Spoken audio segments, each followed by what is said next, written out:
Abraham معاہدہ جو بظاہر مشرق وسطیٰ میں امن کی ایک بڑی کامیابی کے طور پر پیش کیا گیا، یہ در حقیقت ایک ایسا تاریخی موڑ تھا جس نے عرب دنیا اور اسرائیل کے تعلقات کے رخ کو مکمل طور پر بدل دیا۔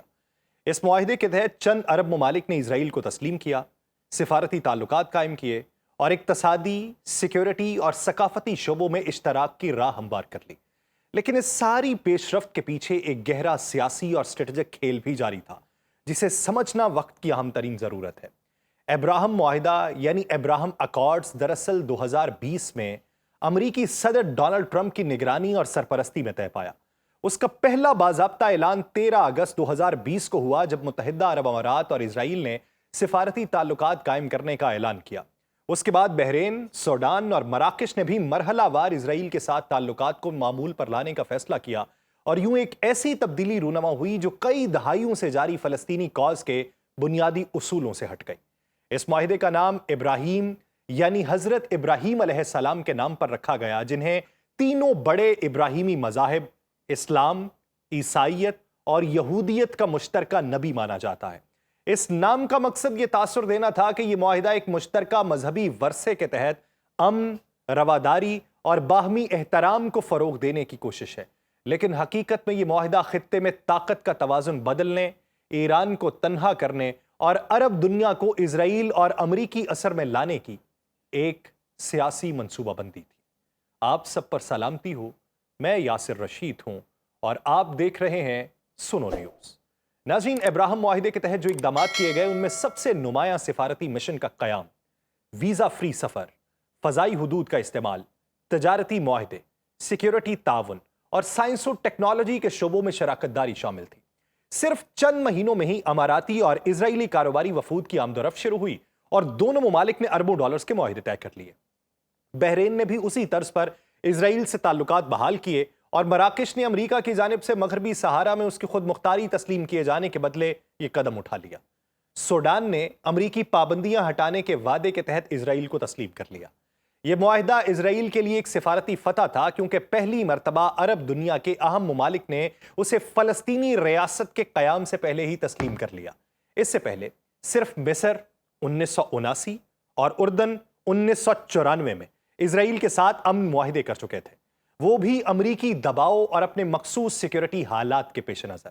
لیکن ابراہم معاہدے نے اس بیانیے کو چیلنج کیا کہ اسرائیل کو تسلیم کرنے کے لیے فلسطینیوں کو ان کا حق دینا لازم ہے۔ اس سے فلسطینی عوام میں شدید مایوسی پھیلی، بے یقینی پھیلی اور انہیں عرب دنیا کی سیاسی ترجیحات سے دوری کا احساس ہونے لگا۔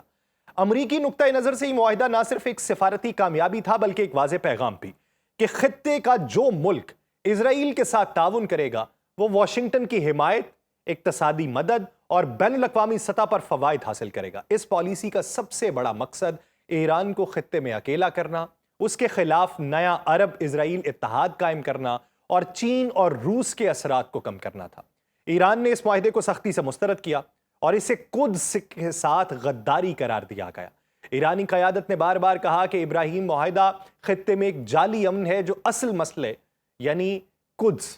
یعنی بیت المقدس یعنی فلسطین کو دبانے کی کوشش ہے۔ ترکی، قطر اور بعض دیگر مسلم ممالک نے بھی اسے مسترد کر دیا اور اسے ایک ایسے وقت میں مسلم اتحاد کو نقصان پہنچانے والا عمل قرار دیا کہ جب امت مسلمہ پہلے ہی انتشار کا شکار تھی۔ ابراہم معاہدے کا سب سے بڑا چیلنج اس کی ساکھ ہے۔ ایک طرف اسرائیل مسلسل غزہ پر حملے کرتا رہا، مسجد اقصیٰ کی بے حرمتی کرتا رہا، فلسطینی علاقوں میں غیر قانونی بستیاں قائم کرتا رہا، جبکہ دوسری طرف انہی اقدامات کے باوجود ابراہم معاہدے کے تحت تعلقات قائم کرنے والے ممالک اسرائیل کے ساتھ مشترکہ منصوبے بنا رہے۔ یہ تضاد نہ صرف عرب عوام میں غم و غصے کا باعث بنا بلکہ مستقبل میں ان معاہدوں کی پائیداری کے اوپر سوال اٹھنے کے خدشات واضح ہونے لگے، جو آج آ کے سچ ثابت ہو رہے ہیں۔ آج اگر ہم 2020 کے بعد کے منظرنامے کو دیکھیں تو ہمیں اندازہ ہوتا ہے کہ ابراہم معاہدہ ایک کاغذی امن ہے جس میں مظلوم کی آواز دبی ہوئی اور طاقتور کی مرضی غالب ہے۔ لیکن وقت اور تاریخ گواہ ہے کہ جو امن انصاف کے بغیر ہو وہ پائیدار نہیں ہوتا۔ فلسطین کی بے چینی، ایران کی مزاحمت اور عرب عوام کا بڑھتا ہوا اضطراب اس معاہدے کے اصل انجام کی کہانی خود لکھ رہے ہیں۔ ابراہم معاہدہ بظاہر ایک سفارتی کامیابی ہے، لیکن در حقیقت یہ خطے کی اصل کشمکش، آزادی بامقابلہ قبضہ، مزاحمت بامقابلہ مفاہمت کا ایک نیا باب ہے، جس کا نتیجہ ابھی لکھا جانا باقی ہے اور کچھ حد تک لکھا جا چکا۔ ایران اور اسرائیل کے ساتھ ہونے والی جنگ کے نتائج ہم نے دیکھ لیے اور اس کے پس پردہ ابراہم معاہدے کے نکات بھی ہم نے پرکھ لیے۔ اسی بنیاد پہ اسرائیل میں جنگ بندی کے فوری بعد جس اندازے میں بڑے بڑے بل بورڈز پہ ابراہم معاہدے کو نمایاں کیا گیا، وہ ایک صرف شکرانے کی مہم نہیں تھی بلکہ آئندہ مرحلے کی گہری منصوبہ بندی کا مظہر ہے۔ ان بل بورڈز پہ عرب سربراہان کی تصاویر اور سب سے نمایاں مقام پہ ڈونلڈ ٹرمپ کی تصویر اس بات کا اعلان ہے کہ اسرائیل اور اس کے مغربی حلیف اب ایک بار پھر خطے میں سیاسی و عسکری انجینئرنگ کے نئے دور میں داخل ہو چکے ہیں، اور اس مہم کا مقصد صرف اسرائیلی عوام کو یہ تاثر دینا نہیں کہ جنگ میں کامیابی حاصل ہوئی، بلکہ بین الاقوامی سطح پہ یہ تاثر دینا ہے کہ عرب دنیا بھی اسرائیل کے ساتھ کھڑی ہے اور ایران اب سفارتی تنہائی کے دائرے میں جکڑا جا چکا ہے۔ لیکن اس بیانیے کے پیچھے جو خفیہ نقشہ ہے وہ ایران کو اگلے مرحلے میں مکمل طور پہ کمزور اور غیر مؤثر کرنے کی کوشش ہے۔ اس وقت اسرائیل اور امریکہ کی اصل توجہ ایران کے خطے میں بڑھتے ہوئے اثر و رسوخ کو زائل کرنے پر مرکوز ہے، دوسری طرف باب المندب کو محفوظ کرنے کی طرف مرکوز ہے، اور جنگ کے دوران اسرائیل اور امریکہ کی مشترکہ کارروائی نے یہ واضح کر دیا تھا کہ ان کے لیے اب بنیادی ہدف ایران کے جوہری اور عسکری ڈھانچے کا غیر فعال ہونا نہیں ہے، بلکہ اب مستقبل قریب کے اندر ایران کو ایٹمی طاقت بننے سے گریزاں رکھنے کے اوپر مجبور کرنا ہے، اور ان کے سینیٹری فیوجز کے اوپر طویل ترین نظر رکھنی مرکوز ہے، کیونکہ بین الاقوامی جوہری توانائی ایجنسی کے ریڈار سے اگر جب وہ باہر نکل چکے ہیں تو اس کے بعد ایران کو آگے بڑھنے کے لیے کچھ بھی نہ کرنا پڑے۔ اور اسی بنیاد کے اوپر چونکہ جنگ میں ایران نے نہ صرف بھرپور جواب دیا تھا بلکہ اسرائیل کے دفاعی نظام کو بھی چیلنج کر دیا تھا، اس لیے آئندہ چال میں صرف عسکری دائرہ کار محدود نہیں رہے گا بلکہ سفارتی، معاشی اور پراکسی نیٹ ورکس کو بھی نشانہ بنایا جائے گا، جس کے ہم نے حالیہ نتائج اس وقت حوثیوں کے صورت میں دیکھنے کو ملے ہیں۔ ابراہم معاہدے کی اثر نو تشہیر اس لیے کی جا رہی ہے تاکہ ان عرب ریاستوں پر مزید دباؤ بڑھایا جا سکے جو اب تک ایران کے ساتھ بظاہر غیر جانبدار رہنے کی کوشش کرتی رہیں، یا انہیں فلسطین کی مزاحمت کا علم اٹھانا ہے۔ انہیں اس تصور کے ساتھ باندھنے کی کوشش کی جا رہی ہے کہ امن اور ترقی کے راستے میں ایران سب سے بڑی رکاوٹ ہے، اور امریکہ میں ٹرمپ کے دوبارہ ابھرنے میں سیاسی پس منظر جو تھا وہ اسی کے پیش نظر تھا، کیونکہ ٹرمپ خود کو ابراہم معاہدے کا بانی اور اسرائیل کا سب سے بڑے محافظ کے طور پہ پیش کرتا رہا۔ اس لیے موجودہ اسرائیلی بیانیہ ٹرمپ کو مرکزی مقام دے کر یہ باور کروا رہا تھا کہ ٹرمپ ہی ایران کے خلاف عالمی اتحاد کو اکٹھا کر سکتے ہیں۔ اسی تناظر میں امریکی اسٹیبلشمنٹ، نیٹو اور اسرائیل کے درمیان مشاورت کی نئی لہر جاری ہوئی تاکہ ایران کی جوہری حکمت عملی، جس میں IAEA سے علیحدگی، فوجی تنصیبات کی اثر نو ترتیب اور پراکسی نیٹ ورکس کی فعالیت شامل ہے، اس کو روکنے کے لیے مربوط اقدامات کیے جا سکیں۔ سٹیو وٹکاف، اس کا ایک بیان ہے کہ اب اسرائیل کو وہ ممالک تسلیم کریں گے جن کا تصور بھی نہیں کیا جا سکتا۔ یہ دراصل محض ایک سیاسی دعویٰ نہیں ہے بلکہ خطے میں جاری سفارتی جیو پولیٹیکل صف بندی کا آئینہ دار ہے، اور یہ بات اب کسی راز کی محتاج نہیں ہے کہ اسرائیل امریکہ اور اس کے اتحادی مشرق وسطیٰ میں ایران کے بڑھتے ہوئے اثر کو روکنے کے لیے نہ صرف عسکری محاذ پہ بلکہ سفارتی اور نظریاتی محاذ پہ بھی بڑی تیزی سے متحرک ہے۔ وٹکاف کے اس بیان کو ابراہم معاہدے کے تسلسل کے طور پہ دیکھا جا رہا ہے، جہاں پہلے متحدہ عرب امارات، بحرین، مراکش اور سوڈان نے اسرائیل کو تسلیم کر کے ایک نئی صف بندی کا آغاز کیا۔ اب اگلے مرحلے میں ان ممالک کو شامل کرنے کی کوشش کی جا رہی ہے جو یا تو ماضی میں فلسطین کے حق میں کھڑے رہے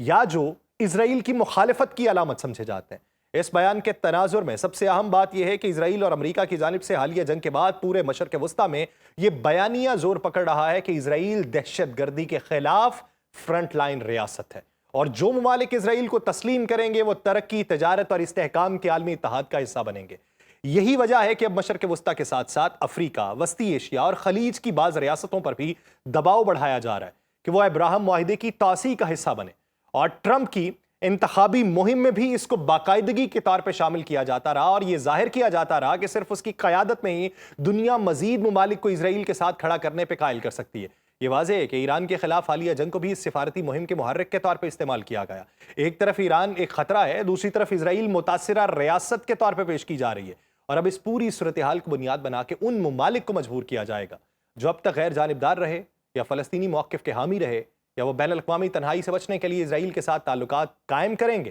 اور عین ممکن ہے کہ مستقبل قریب میں افریقی مسلم ممالک، بعض وسط ایشیائی ریاستیں اور حتیٰ کہ خلیج کی ایک دو مزید حکومتیں کسی نئے ابراہم فیز میں شامل کر لی جائیں۔ اور وٹکاف کے اس بیان کا اصل مفہوم یہی ہے کہ اسرائیل کے لیے گلوبل لیجیٹمیسی کا دائرہ وسیع ہو جائے گا، تاکہ اگر آئندہ ایران یا کوئی اور ملک دوبارہ مزاحمت کی طرف بڑھے تو اس کے خلاف عالمی سطح پر ایک اخلاقی اتحاد پہلے سے تیار ہو۔ لیکن یہاں ایک بنیادی حقیقت کو فراموش نہیں کیا جا سکتا